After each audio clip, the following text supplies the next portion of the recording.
E aí, pessoal? Nossa aula de hoje vai ser sobre a diversidade da vida, entender como é feita a classificação dos seres vivos, entender o que é filogenia, entender sistemática, taxonomia, enfim, tudo aquilo que se relaciona à organização dessa diversidade da vida.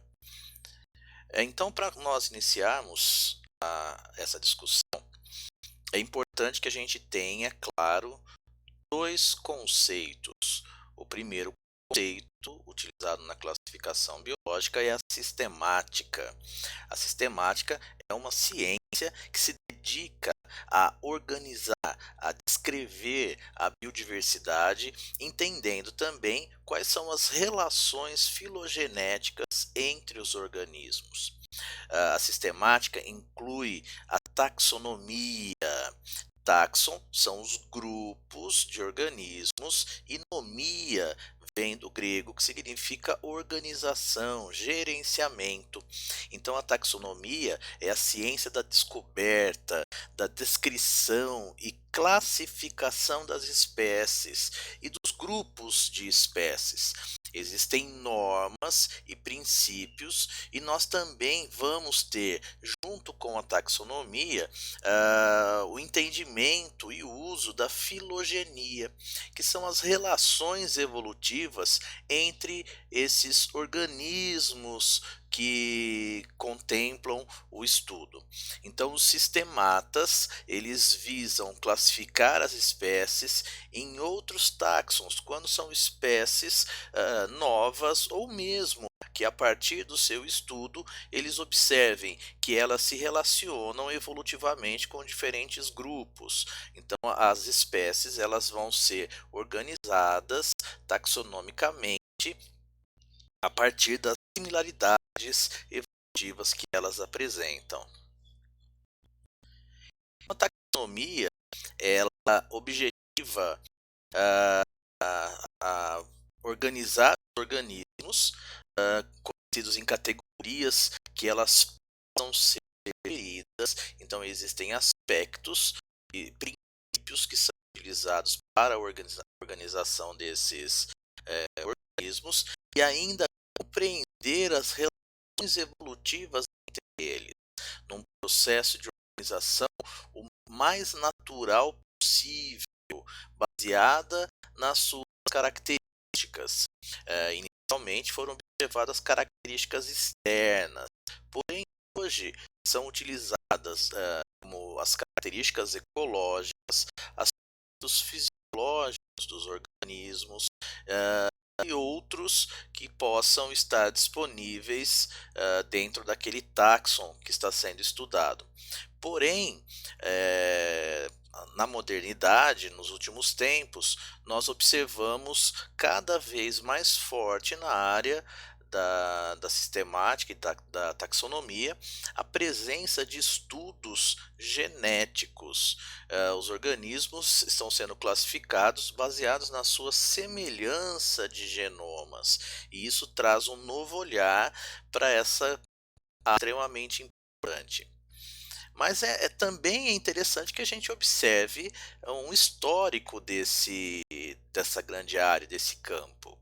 O primeiro sistema de classificação, ele remonta à Grécia Antiga, lá no século IV a.C., que Aristóteles organizou os animais pelo tipo de reprodução e por terem ou não sangue vermelho. Reparem que é um tipo de classificação com um critério que o torna não natural. O discípulo de Aristóteles, o Teófrasto, ele classificou as plantas pelo seu uso e forma de cultivo. Então, era um sistema de classificação baseado em alguns aspectos que o tornava artificial. Já nos séculos 17 e 18, os botânicos e os zoólogos começaram a buscar um sistema de classificação que fosse mais natural, que fosse mais real, baseado nas características anatômicas superficiais do organismo. No entanto, como ancestralidade comum por ser a causa de tais semelhanças, esse sistema demonstrou-se de uma forma aproximar-se da natureza e ele continua sendo utilizado e foi a base para a classificação que nós temos existente atualmente. O primeiro trabalho de categorização hierárquica que nós nos baseamos até hoje foi desenvolvido por Linneu, que inclusive se autodenominou Carolus Linné. Esse trabalho foi feito em 1758. Então nós temos aqui uma imagem de Linneu com o Carole Linné, e o trabalho dele se chamava Systema Naturae. Ele mostrava aí os organismos organizados em categorias taxonômicas. Essa organização, esse trabalho de Linneu, nos trouxe o que nós temos até hoje vigente. De acordo com a classificação, nós temos os organismos, as espécies, lembrando que o conceito de espécie são organismos que, ao se cruzarem, geram descendentes férteis. Então, esses organismos pertencentes à mesma espécie são agrupados em gêneros. Os gêneros reunidos, se eles tiverem características em comum, formam uma família. Famílias que também apresentam características, critérios similares, são agrupados em uma ordem. A ordem, o agrupamento das ordens forma uma classe. O agrupamento de classes de seres vivos formam os filos. E, finalmente, o agrupamento de filos formam um reino. E nós temos a presença de 5 reinos: o reino Monera, o reino Protista, o reino Fungi, o reino Plantae e o reino Animalia. Então nós podemos observar nessa imagem, repare, começamos com a espécie, depois gênero, família, ordem, classe, filo ou divisão, reino. Nós vamos falar do domínio um pouco mais à frente. E aqui nós conseguimos observar a espécie, pegando aqui cardinalis, do gênero Cardinalis, aqui a família dele, Fringillidae, a ordem Passeriformes, a classe Aves, filo Chordata, reino Animalia e o domínio Eukarya.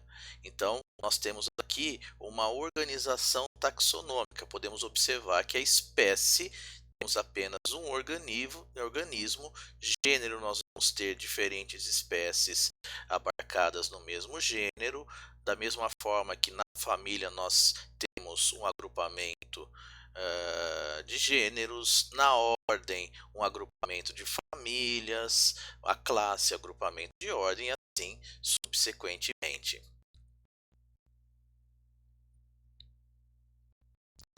Porém, para que nós pudéssemos ter um critério universal, que todos os pesquisadores pudessem tratar os organismos da mesma maneira, e isso foi necessário um processo de nomenclatura, alguns critérios utilizados na sistemática. Linneu propôs uma nomenclatura biológica. Essa nomenclatura, ela é uma nomenclatura dita como binominal. Nós temos a identificação de uma espécie por 2 nomes. O primeiro nome, ele sempre é grafado com a letra maiúscula, que significa o gênero, então o primeiro nome é o gênero. O segundo nome se refere ao epíteto específico, a espécie. O segundo nome é grafado com letra minúscula. Os 2 nomes juntos formam o nome da espécie. Todos esses nomes, eles devem ser escritos em latim ou o termo deve ser latinizado. A escolha do latim se fez justamente por ela ser uma língua morta. Por uma convenção internacional, o nome do gênero e da espécie ele deve estar no texto escrito em itálico, ou grifado, ou em negrito. Podemos ter também na nomenclatura binominal a presença de um terceiro nome, que significaria uma subespécie ou um cultivar daquele organismo. Então, a nomenclatura nominal, latinizada, escrita, grafada de uma forma adequada, ela é importante para que haja o reconhecimento desse organismo pela comunidade científica, independente de qual é o idioma utilizado por esse grupo de cientistas. Nessa perspectiva, nós conseguimos organizar todos os seres de uma forma a entender também o seu processo, o seu caminho evolutivo, as relações evolutivas entre os seres vivos. Então, uma pergunta aqui para ilustrar a nossa aula: qual foi o ancestral dos répteis que vivem na Terra atual? Então, quando nós pensamos nos organismos que são encontrados hoje no planeta, eles têm os seus ancestrais, consequentemente, organismos que têm um vínculo de parentesco, isto é, características genômicas, características anatômicas similares. Essa pergunta, por exemplo, ela está relacionada à origem dos seres vivos, que até a teoria da evolução de Darwin e Wallace, elas eram difíceis de serem respondidas, talvez até impossíveis de serem respondidas. Então, com o entendimento de como a evolução biológica ocorre, surgiram diversas hipóteses para explicar essa possível relação de parentesco entre os diferentes grupos de seres vivos. Essa relação de parentesco, ela pode ser demonstrada graficamente utilizando os diagramas ou os cladogramas. Nós vamos falar primeiramente dos diagramas. Então, o diagrama, ele se apresenta com uma elaboração de uma árvore com dados de anatomia, que baseando-se em dados de anatomia, embriologia comparada, informações derivadas de registros fósseis que mostram uma hipótese da origem dos grupos a partir dos seus supostos ancestrais. Nós muitas vezes encontramos os diagramas como denominados de árvores genealógicas ou árvores filogenéticas. Então, ela demonstra a história evolutiva dos grupos, comparando-os a partir desses aspectos que nós já mencionamos, para promover a ideia de uma possível origem, inclusive demonstrando o tempo desse processo. Então, nós observamos nessa imagem todos os grupos de cordados. Então, nós temos desde os peixes sem mandíbula até os mamíferos. Reparem que existe um ancestral comum aos cordados. A partir desse ancestral, entende-se que houve uma ramificação, uma bifurcação. Algum fator surgiu que proporcionou aqui um processo de formação de novas espécies. Então, esse grupo de peixes sem mandíbulas, que seriam os ciclostomata, eles têm a sua origem há mais de 500 milhões de anos. Do outro ramo surgiram os ostracodermos, que deu origem aos peixes cartilaginosos e originou também um outro ramo.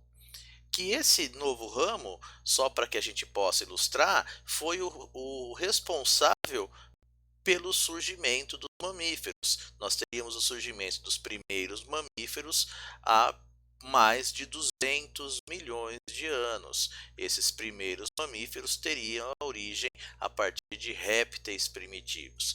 E repare que interessante, o mesmo réptil primitivo que originou os mamíferos, ele também originou os répteis e as aves, porém seguiram caminhos evolutivos diferentes. Então, em um diagrama, nós conseguimos observar o período, o tempo evolutivo e também os grupos, demonstrando a sua ancestralidade.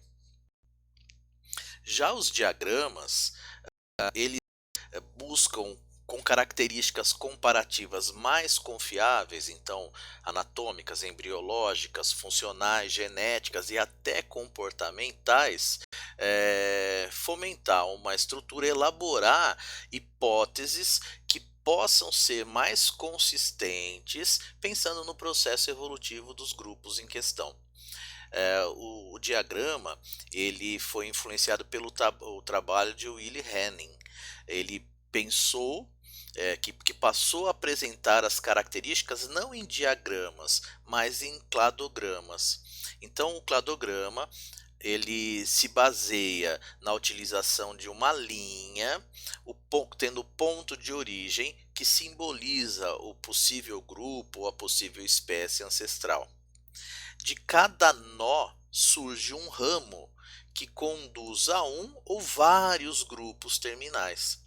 Então, com os cladogramas, nós podemos estabelecer uma relação de comparação entre as espécies primitivas que existiam em grupos ancestrais, essas características que foram trazidas dos grupos ancestrais, e aquelas que são derivadas e compartilhadas pelos grupos que surgiram a partir desse ancestral. Então, aqui nós temos um cladograma mostrando que um ancestral de todos esses organismos apresentava a característica de notocorda. Nós temos aqui a lampreia. Evolutivamente, nós tivemos a presença da mandíbula, surgimento de organismos mandibulados. Isso surge e se manifesta nos peixes, como a sardinha. Repare que anteriormente à mandíbula, essa característica ela não existe na lampreia, mas tem notocorda. Da notocorda para frente, todos os organismos apresentam essa característica. Desse ponto do surgimento da mandíbula, a mandíbula é presente em todos os outros. Continuando o processo, repare que nesse nó nós temos o coração com 3 cavidades, que é uma característica que aparece somente em anfíbios. O coração tricavitário ele está bem no nó. Então nós temos a continuidade, depois o ovo amniótico e a queratina com os répteis. E repare, glândulas mamárias e pelos só existem nos mamíferos, por isso que se encontra nesse ponto.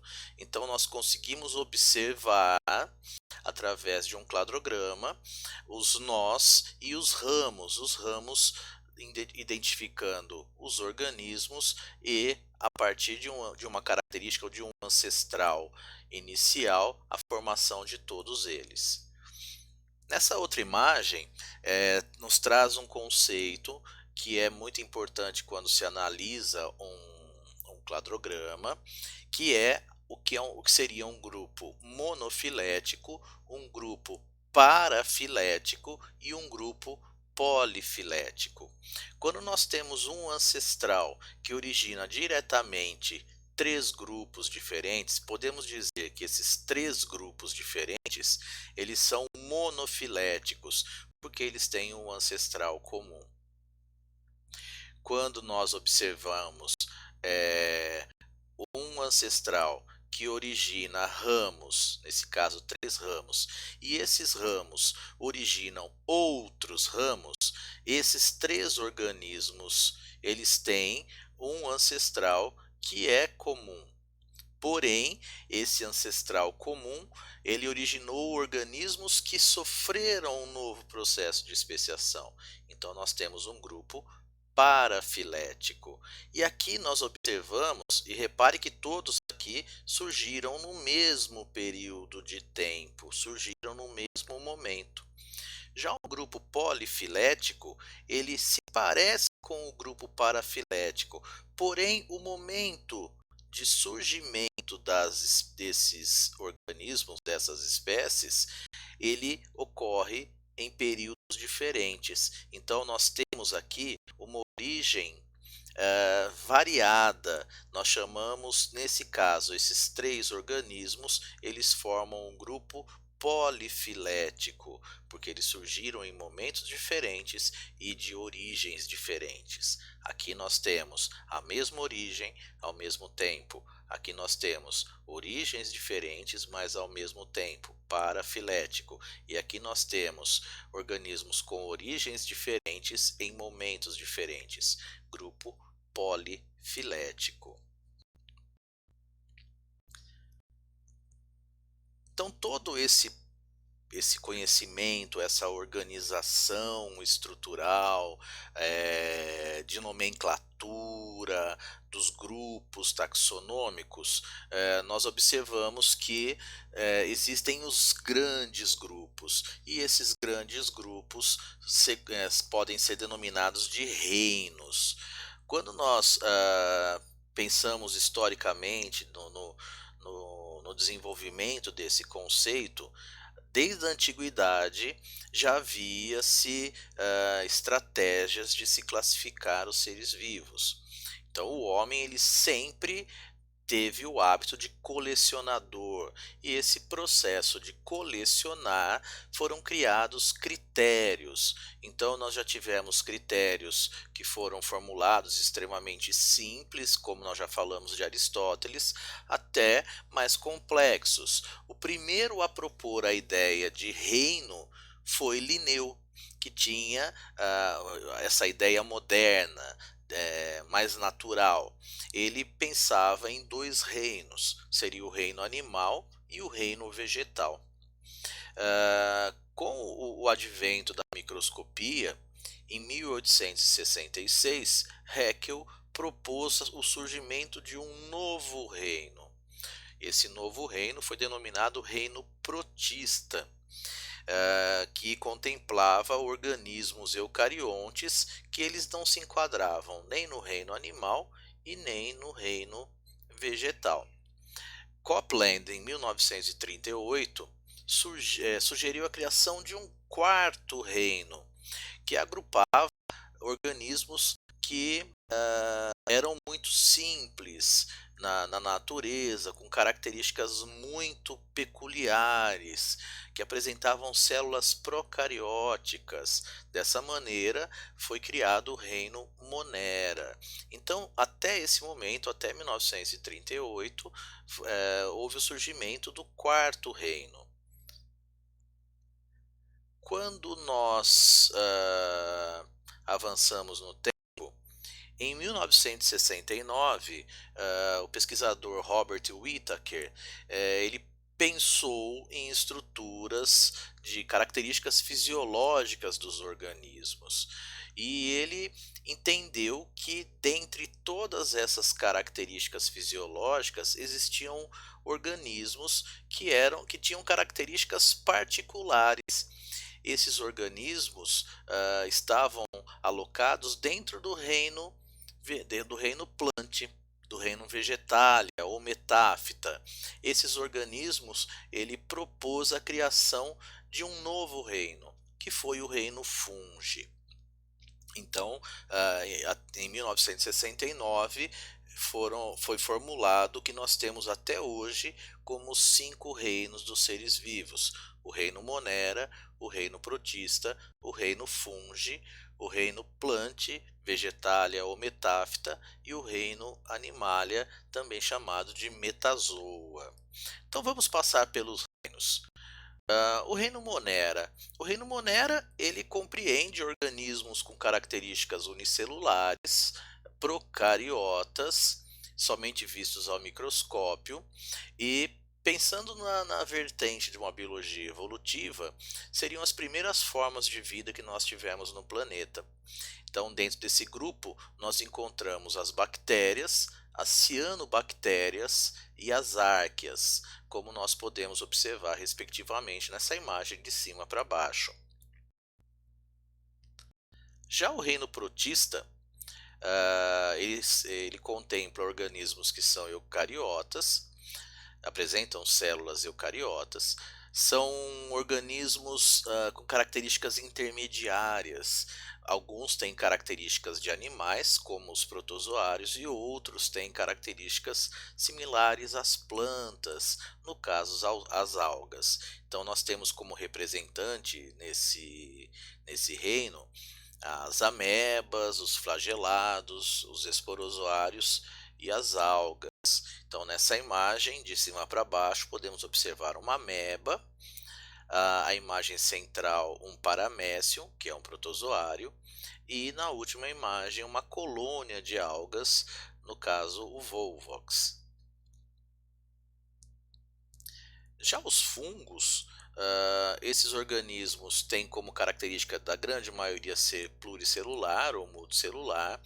Eles absorvem alimento de matéria orgânica, seja essa matéria orgânica viva ou morta. Geralmente eles se desenvolvem em locais que têm pouca iluminação, porém muita umidade. São eucariotas e a reprodução deles pode ser sexuada ou assexuada. Isso varia conforme a espécie. Nós vamos ter como representantes desse grupo os cogumelos, as leveduras, os bolores. Então nós observamos aqui 3 imagens, de cima para baixo, uma estrutura com vários corpos de frutificação de fungo. Na imagem central, uma única estrutura de um corpo de frutificação, e na última imagem, a presença de esporos desses fungos. Já o reino plant, as principais características desses organismos são o fato de serem eucariotos, de produzir compostos orgânicos, portanto, a sua matéria orgânica, o seu alimento através da fotossíntese. As espécies são pluricelulares, algumas apresentam estruturas como flores, sementes e outras não. Então, dentro desse grande reino, nós temos os musgos, as árvores, as gramíneas, as orquídeas, os lírios, as palmeiras, as samambaias. Então, aqui nós podemos observar nessa imagem de cima para baixo uma briófita, um musgo, no meio uma samambaia e na última imagem um aguapé. E o reino animalia? O reino animalia são organismos pluricelulares que não têm a capacidade de produzir substâncias orgânicas. A maioria das espécies são organismos invertebrados, os vertebrados em torno de 5%, entre eles o ser humano, e tem uma grande capacidade de movimentação e locomoção. Nós temos aí vários representantes, né? O homem, o cão, o sapo, os insetos, os anelídeos, temos as esponjas, os plateumintes, então uma diversidade muito grande. Aqui alguns exemplos de cima para baixo, um equinoderma, uma estrela do mar. A segunda imagem, um anfíbio. A terceira imagem, um representante da espécie Homo sapiens. E na última, uma lagosta, um crustáceo.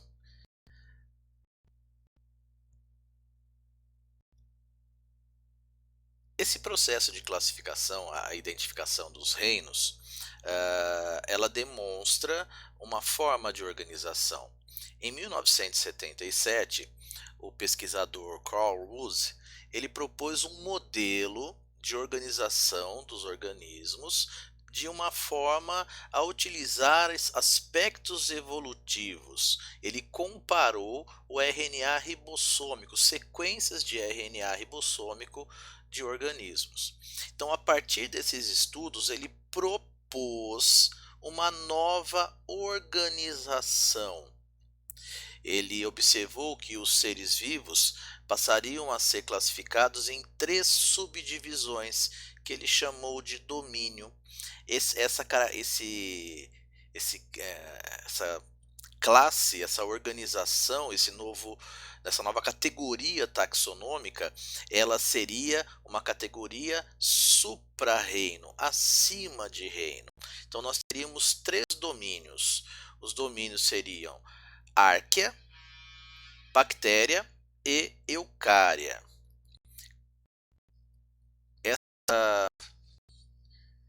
Essa ideia de use, a partir de um ancestral comum, nós teríamos uma ramificação.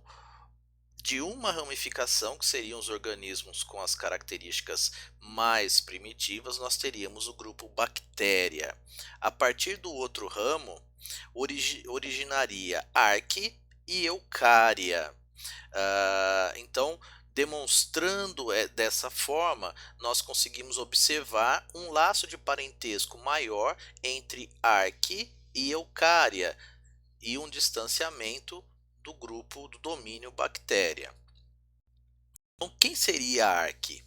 Seria representado por aqueles organismos quimiotróficos procariontes, que não possuem uma estrutura de membrana nuclear, por isso que eles são procariontes. Esses representantes eles são conhecidos como extremófilos, são organismos que vivem em condições extremas, então fontes termais, ambientes aquáticos com excesso de enxofre, de metano,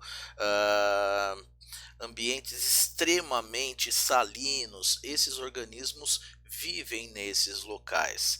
Para a grande maioria dos seres vivos, esses ambientes são inabitáveis.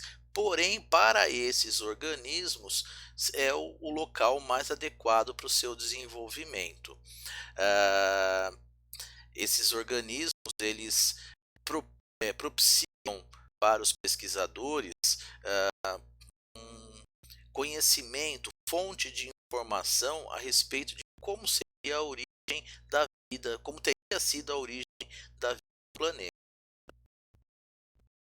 Já a bactéria engloba os organismos unicelulares e também procariontes.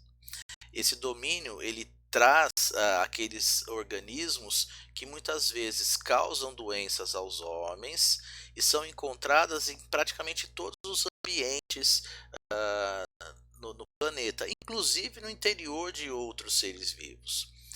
Pensando nessa ideia de use, de domínio, o reino Monera seria dividido em dois domínios, bactéria e arque. Finalmente, o eucária é o domínio onde se aloca, se abarca todos os organismos eucariontes. Seriam aqueles que apresentam membrana nuclear, apresentam a carioteca. Então, no domínio eucária, nós teríamos desde organismos unicelulares, como os protozoários, passando pelos fungos, pelas plantas e englobando também os animais. Então é isso aí, pessoal. Nossa aula sobre diversidade de vida. Vocês podem observar lá na descrição do vídeo, que terá o link para quem tiver o interesse de rever essa aula lá no Prezi. Bons estudos para vocês e até o nosso próximo vídeo.